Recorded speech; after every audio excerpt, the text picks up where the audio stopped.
ഭാവിയെപ്പറ്റി മനുഷ്യർക്ക് പ്രത്യാശ നശിച്ചാലും ദൈവം പിന്നെയും അവർക്ക് വേണ്ടി കാത്തിരിക്കുകയാണ്.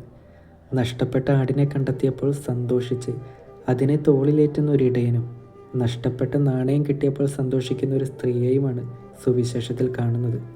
ഒരു പാപിയുടെ തിരിച്ചുവരവ് ദൈവം എത്രമാത്രമാണ് ആഘോഷിക്കുന്നത്. അപ്പോഴുണ്ടാകുന്ന ആ സന്തോഷം മറ്റുള്ളവരിലേക്ക് കൂടി ഒഴുകുകയാണ്. 50 കുട്ടികളുള്ള ക്ലാസ് മുറിയിൽ തീരെ മോശമായ 2 കുട്ടികൾക്കായി അധിക സമയം പങ്കിടുന്ന അധ്യാപകനിലുണ്ട് ഈ നല്ലിടയൻ. കുടുംബത്തിൽ എന്തൊക്കെയോ പിഴവ് വരുത്തുന്നവരെ തേടിപ്പിടിച്ച് അവരെ ആ കുടുംബത്തോട് ചേർത്ത് നിർത്തുന്നവരിലുണ്ട് ആ നല്ലിടയൻ. വിശുദ്ധ അഗസ്റ്റിൻ പറയുന്നതാണ്, അവൻ കുരിശിൽ കരങ്ങൾ വിരിച്ചത് പാപിയായി എന്നെ ആശ്ലേഷിക്കാനാണ്. അവൻ ശിരസ് നമിച്ചത് പാപിയായി എന്നെ ചുംബിക്കാനാണ്. അവൻ്റെ ഹൃദയം തുറന്നത് പാപിയായി എനിക്ക് അഭയം നൽകാനാണ്.